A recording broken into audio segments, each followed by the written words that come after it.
Hello বন্ধুরা, welcome to my channel. আমি সুশান্ত। আজকের এই ভিডিওয় আমরা চতুর্থ শ্রেণীর ট্যালেন্ট সার্চ পরীক্ষার প্রস্তুতির জন্য ট্যালেন্ট সার্চ বই থেকে ৭৬ নম্বর পৃষ্ঠায় যে অঙ্কগুলি রয়েছে সেগুলিকে সমাধান করব। আর তোমরা যারা এর আগের ভিডিওগুলি দেখোনি, প্লে লিস্টে গিয়ে পরপর সেগুলি দেখে নিতে পারো। তো দেখো, একের অঙ্কটি 0.76-এর 1/4 অংশ সমান কত? চারটে অপশান দেওয়া রয়েছে, কোনটি হবে? তো কীভাবে উত্তরটি বার করবে? তাহলে দেখো, প্রথমে আমি এখানটা লিখছি যে 0.76-এর 1/4 অংশ সমান, এই যে এর লেখা আছে, এর মানে হচ্ছে গুণ, এটা তোমরা মনে রাখবে। তো কী বললাম? গুণ। তাহলে এই 0.76 গুণিত 1/4। এবার এটাকে আমরা কাটাকুটি করতে পারি সরাসরি, বুঝতে পেরেছো? বা তোমরা চাইলে এই দশমিকটা তুলে দিয়ে নিচে 100 লিখতে পারো, কারণ দশমিকের পর দুটো সংখ্যা আছে, তাহলে এর নিচে 100 লিখতে হবে, সেটা করলেও হবে। বা ডাইরেক্ট আমরা এখানে কেটে দিতে পারি। দেখো, 4 দিয়ে এই 76কে যদি কাটি কত হবে? 4×19 76 হয়, 19। দশমিক ছিল, এখানে দশমিকটা লাগিয়ে দাও, বুঝতে পেরেছো? দেখো নিচে তাহলে আর কিছু থাকছে না, এখানে 1 থাকছে। উপরে 19-এর সাথে এই 0.19-এর সাথে যদি 1কে গুণ করি, এইটাই হবে 0.19। তাহলে এটাই কিন্তু আমাদের উত্তর। দেখো এই বিয়েরটা, বুঝতে পেরেছ? পরেরটি দেখো, কৃষ্ণপদবাবু তার আয়ের 2/3 অংশ খরচ করে দেখলেন তার কাছে 1200 টাকা আছে। প্রথমে তার কাছে কত টাকা ছিল?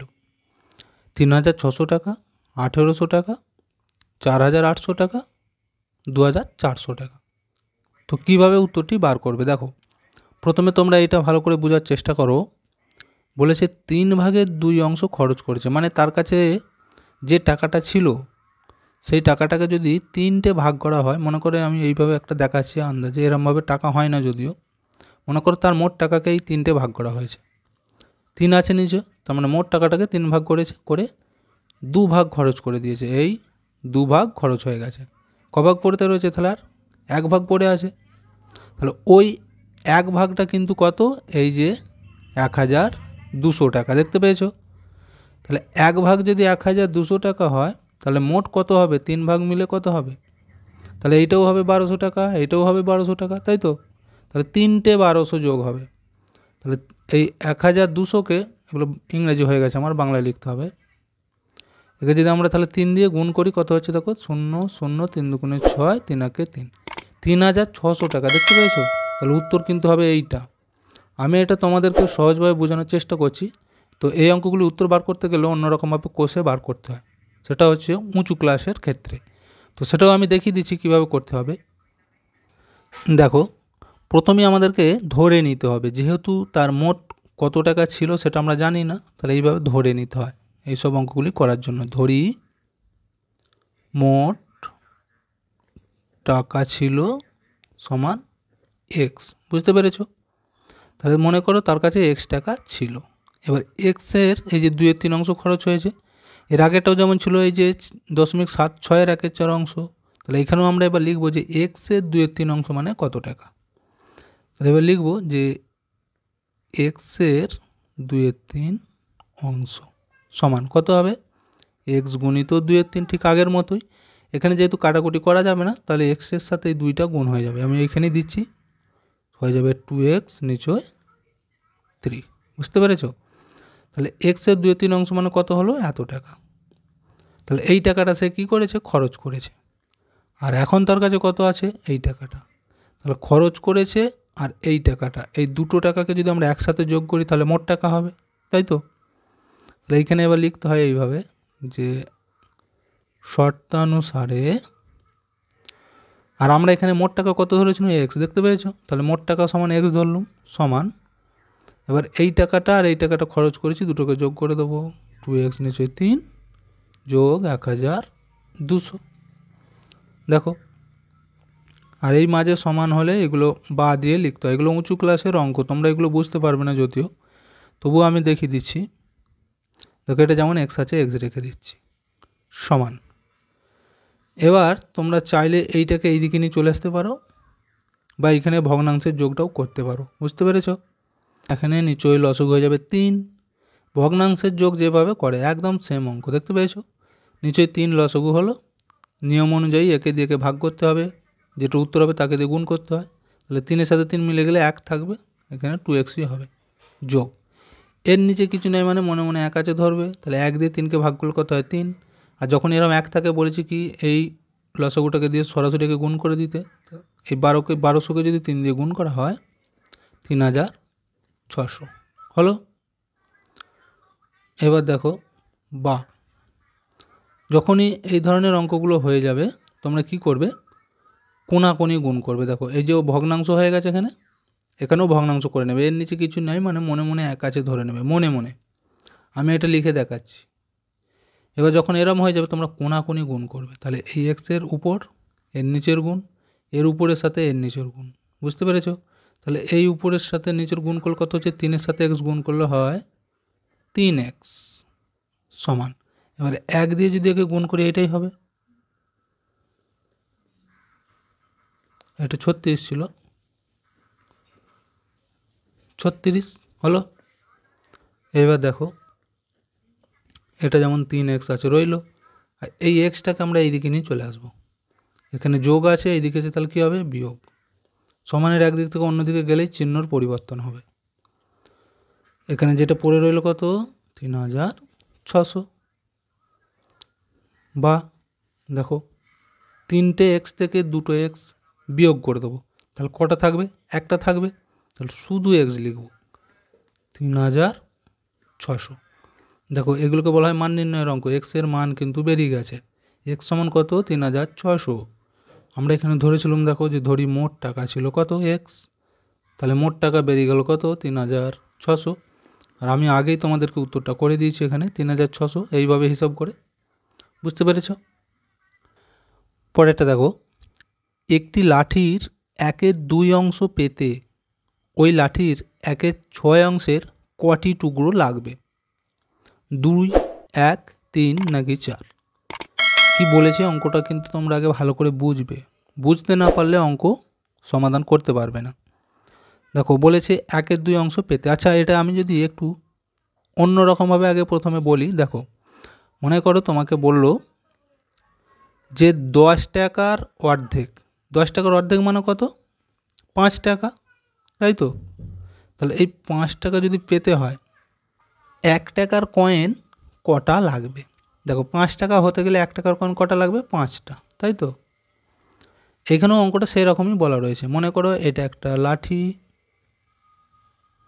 আচ্ছা আমি এখানে আর একটা এঁকে দিচ্ছি সমান একই মাপের।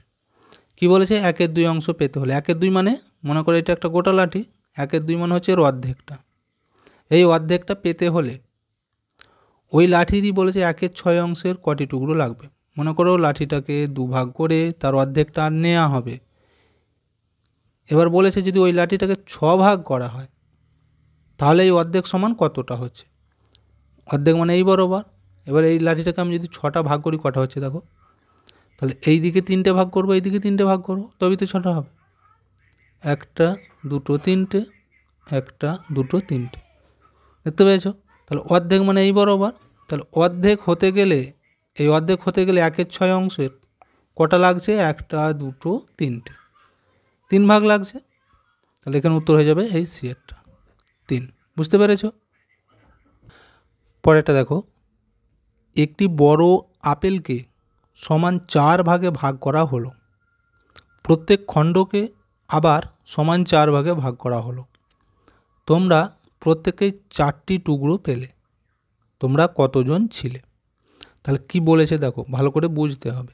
আমি যদি এইখানটা একটু দেখানোর চেষ্টা করি ছবি এঁকে, প্রথম লাইনটাতেই বলেছে কি যে একটা বড় আপেলকে সমান 4 ভাগে ভাগ করা হয়েছে। আচ্ছা আপেল এখানে তো আঁকতে গেলে গোল করে আঁকতে হবে, আমি সেটা গোল করে আঁকছি না, আমি লম্বা করে এমনি দেখিয়ে দিচ্ছি জাস্ট বোঝানোর জন্য। মনে করো এটা একটা, আমি এই ধরনের দেখাচ্ছি, আপেল কিন্তু এরকম হয় না। কভাগ করেছে 4 ভাগ, মনে করো এটাকে 4 ভাগ করেছে, সমান 4টে হবে, 1, 2, 3টে, 4টে হলো। প্রত্যেক খণ্ডকে আবার সমান 4 ভাগে ভাগ করেছে, তাহলে এই যে 4টে ভাগ হলো, এই এক একটা ভাগকে আবার 4 ভাগ করে করেছে, তাহলে একে আবার সরু সরু করে 4টে ভাগ হয়েছে, 1, 2, 3টে, 4টে হলো। একেও 4টে ভাগ, 1টা 2টো 3টে 4টে, একেও 4টে ভাগ হবে, 1টা 2টো 3টে 4টে, একেও 4টে ভাগ। বুঝতে পেরেছ? এইভাবে ভাগ হলো। তাহলে মোট কটা ভাগ হলো বলো তো? 4টে ভাগ ছিল, তাকে আবার 4 ভাগ করেছে, মানে 16খানা কিন্তু মোট ভাগ হয়ে গেছে। বুঝতে পেরেছ? তারপর বলেছে যে তোমরা প্রত্যেকে 4টি করে টুকরো পেলে। এবার দেখো 16টা যদি টুকরো হয়, তাহলে 16টা টুকরো একজন কটা করে পাচ্ছে? 4টে করে। তাহলে মোট 16 টুকরো হয়েছে আপেলটা, একজন পাচ্ছে কটা করে? 4টে করে। তাহলে কতজন ছিল হিসাব করব? 4 দিয়ে 16কে ভাগ করলেই পেয়ে যাব। 4 4 16 হয়। তাহলে উত্তর কত হচ্ছে দেখো? 4।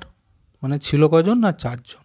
অঙ্কটা শুধু তোমরা ভালো করে বুঝবে যে প্রথমে গোটা আপেলটাকে 4 ভাগ করেছে, সে একটা ভাগকে আবার 4টে করে করেছে, তার মানে মোট 16টা ভাগ হবে। 16টা ভাগের মধ্যে দেখো একজন 4টে করেই পেয়েছে ভাগ। তাহলে ছিল কজন? না 4 জন। পরেটা দেখো, এইখানেতে একটা ভগ্নাংশের যোগ দিয়েছে, 17 18 যোগ 1 24 সমান কত? এ বলেছে 71 72, B A 70 72, C A 65 72, D A 11 72। তো দেখো তাহলে কীভাবে করব আমরা। তো ভগ্নাংশের যোগ কিন্তু এর আগেও আমি দেখিয়েছি অনেকবার। দেখো এটা তোমরা নিজেরাও করতে পারো। এখানে লিখে নিই আগে 1 24। তাহলে কী করতে হয়? এই 18 এবং 24-এর লসাগু করে এখানটায় লিখতে হবে। দেখো আমি এইখানটায় যদি করি 18 এবং 24-এর লসাগু 2 দিয়ে ভাগ করলে হবে এটা 9 × 18, 24কে 2 দিয়ে ভাগ করলে হবে 12। আচ্ছা, এরপর দেখো 3 দিয়ে ভাগ করব, 3 3 9, 3 4 12 হলো। সবগুলোকে গুণ করে দেখো কত হচ্ছে, আর কিন্তু ভাগ করা যাবে না এখানে। তাহলে 3 4 12, 12কে 3 দিয়ে গুণ করলে 3 12 36, 36 দুগুণে 72। তাহলে এইখানে লসাগু হচ্ছে 72। এবার নিয়ম কি? এই হরকে দিয়েকে ভাগ করতে হয়। তাহলে 72কে আমরা যদি এই 18 দিয়ে ভাগ করি, উত্তর কত হবে বলো তো? 4 হবে। বুঝতে পেরেছ? এবার যে উত্তরটি হয় সেটাকে কি করতে বলেছি? এই লবের সাথে গুণ করতে হয় বলেছি। তাহলে 4 আর এই 17 যদি গুণ করি, 4 17 কত হবে? 68 যোগ একই নিয়মে এখানেও 24 দিয়েকে ভাগ করব 72কে, উত্তর হয়ে যাবে 3। এবার 3 দিয়ে এই উপরেটাকে গুণ করব, 3 1 3 সমান। দেখো নিচেই যেমন 72 আছে 72 হয়ে গেল, উপরে এই দুটো যোগ হয়ে যাবে। 8 আর এই 3 যোগগুলো হচ্ছে 11 1 হাতে 1 6 1 7। তাহলে উত্তর হচ্ছে কত? 71 72। দেখতে পেয়েছো? তাহলে এখানে কোনটা ছিল? এতেই ছিল। দেখো এটা হয়ে যাবে উত্তর। পরেরটা দেখো, এখানেতে একটা মান বার করতে দিয়েছে যে 7 ভাজিত 10 যোগ 0.03 ভাজিত 10 এর মান কত? তো কিভাবে অঙ্কটি করবে? প্রথমে এখানে আমি টুকে নিচ্ছি অঙ্কটি। দেখো তাহলে প্রথমে আমরা এইখানে তোমরা একটু ভুল করে ফেলতে পারো যে 10কে হয়তো ভাগ করবে 7 দিয়ে, সেটা কিন্তু নয়। 7কেই ভাগ করতে হবে আমাদের 10 দিয়ে। কিভাবে করবে? এই দেখো 7 লিখছি, তাকে 10 দিয়ে ভাগ করব। তাহলে প্রথমেই দেখতে পাচ্ছি আমরা 7টা ছোটো, তাই তো? তাহলে ছোটো মানে আমরা এখানে কী করবো? দশমিক দিয়ে একটা শূন্য ধরে নেব। বুঝে গেল? তাহলে কত হলো? 70। এবার দেখো 7 10 70 হয়। তাহলে উত্তর কত হয়েছে দেখো? 0.7। এটা ভাগ করে হলো 0.7। মাঝে যোগ ছিল, যোগ দিয়ে দাও। এবার এইটাকে ভাগ করব, 0.03 ভাজিত 10 আছে, তাই তো? এইটাকে যদি আমরা ভাগ করি, দেখো তোমরা এটা এইভাবে লিখে করতে পারো, সহজ হবে। তাহলে 0.03 ভাগ মানে সবসময় এইভাবে নিচেই থাকে, এ লিখছি। এবার দেখো এইখানে যদি আমি এই দশমিকটা তুলি, তাহলে এইখানে কিন্তু গুণ লিখতে হবে কত দিয়ে? দশমিকের পরে যে দুটো সংখ্যা ছিল এখানে, তাহলে একের গায়ে দুটো শূন্য হবে। বুঝতে পেরেছ? যদি আমি এটা তুলে দিই, দেখো একের গায়ে দুটো শূন্য মানে 100 হলো। তাহলে এটা সমান দিয়ে কত হচ্ছে? 10 100 কত হয়? 1000, তাই তো? আর উপরে থাকছে কত? শুধু 3। শূন্যটা বাদ দিয়ে দেবো যেহেতু দশমিক উঠে গেছে, তাহলে 3।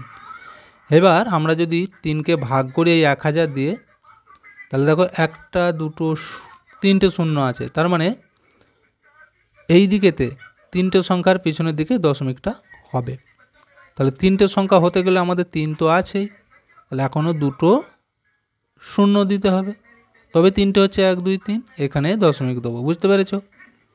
সমান। এবার এই দুটোকে যদি আমরা যোগ করি কত হচ্ছে দেখো, এই 0.003 আর একটা ছিল দশমিককে সোজা দশমিক দিতে হবে সবসময়, 7 আছে, তাহলে এইখানেই 7 লিখব, 3 0 এটা 7 এখানে দশমিক, তাহলে 0.703 দেখতে পেয়েছো, 0.703। তাহলে এখানে কোথায় ছিল দেখো উত্তরটা, ডিএতে, এই উত্তরটি হয়ে যাবে। পরেরটা দেখো, এখানে একটা দশমিক সংখ্যার যোগ দিয়েছে, দেখো অনেকগুলি পরপর দশমিক সংখ্যা দেওয়া রয়েছে, দিয়ে কোন উত্তরটি হবে। এগুলো কিন্তু খুবই সহজ, এর আগে আমি অনেকবার বলেছি। দেখো দশমিকে সোজা বা নিচতেই কিন্তু দশমিক লিখবে সবসময়, যোগ বা বিয়োগ যাই হোক, বুঝতে পেরেছো। আমি যদি এখান থেকে লিখি, দেখো প্রথমে আছে 0.005 লিখলুম, আচ্ছা এটা কত ছিল 0.05, তাহলে দশমিকে সোজা দশমিক দেবো, তাহলে এখানেই 0 হয়ে যাবে, এখানে 5 হয়ে যাবে। এটা কি আছে 0.5, তাহলে দশমিকে সোজা দশমিক, 5 এখানে দেবো, হলো। এটা বলেছে শুধু 5, শুধু 5 কোথায় হবে বলো তো, এটা কিন্তু দশমিক নেই, শুধু 5 মানে এটা পূর্ণ সংখ্যা, তাহলে সবসময় দশমিকের বাঁ দিকে বসে এগুলো, তাহলে এটা এইখানে আমি লিখবো 5টা, বুঝতে পেরেছো। এবার তোমাদের সুবিধার জন্য আমি এখানে তাহলে দশমিকটা দিয়ে দিচ্ছি, 0 0 0, যেহেতু এই যে 3টে ছিল 3টে 0 দিয়ে নিয়েছি, এগুলো তো 0 দিয়ে তোমরা সোজা সোজা করে নাও, তাহলে সুবিধা হবে। এখানে 2টো আছে, তাহলে একটা 0 দিয়ে নাও, এইগুলো তো 0 একটা করে ধরে নিতে পারো এইভাবে, তাহলে দেখো যোগ করার সুবিধা হবে। দেখো সব 0 আছে, 5 আছে, 5টা নেমে যাবে, 0 এখানে একটা 5 আছে, 5টা নেমে যাবে, 0 5 0 0 আছে, তাহলে 5টা নেমে যাবে, দশমিকে সোজা দশমিক, এখানে দেখো 5 সব 0 আছে, তাহলে 5টা নেমে যাবে, উত্তর কিন্তু বেরিয়ে গেছে দেখো 5.555, তাহলে এখানে এই ডি এর উত্তরটি হয়ে যাবে। পরের অঙ্কটি দেখো, 3-এর 4, 8-এর 15 ও 27-এর 30 সংখ্যাটির মধ্যে কোনটি ছোট, মানে এই যে 3টে ভগ্নাংশ দেওয়া রয়েছে এর মধ্যে কোনটা ছোট আমাদের বার করতে হবে। তো দেখো এই পৃষ্ঠাতে তোমাদের এই ধরনের আরও অনেকগুলি অঙ্ক রয়েছে, এই একটা অঙ্ক আমি দেখিয়ে দিচ্ছি, বাকিগুলো তোমরা নিজেরাই করতে পারবে, বুঝতে পেরেছো। তো ছোট বড় বার করতে গেলে বা কম বেশি বার করতে গেলে কী করবে তোমরা, প্রথমে এই হরগুলোকে লসাগু করে 3টে ভগ্নাংশের হরকেই সমান করে দেবো, বুঝতে পেরেছো।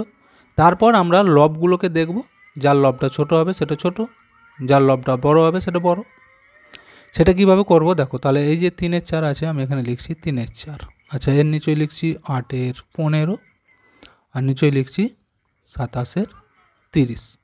এবার এই যে 4 15 30 এদের লসাগু করবো, এখানটায় দেখো 4 15 30 লসাগু যদি করি কত হবে, 2 দিয়ে যদি আমি ভাগ করি, 2 দুগুণে 4, 15টা ভাগ করা যাবে না, 30কে 2 দিয়ে ভাগ করলে হয়ে যাবে 15, তাই তো।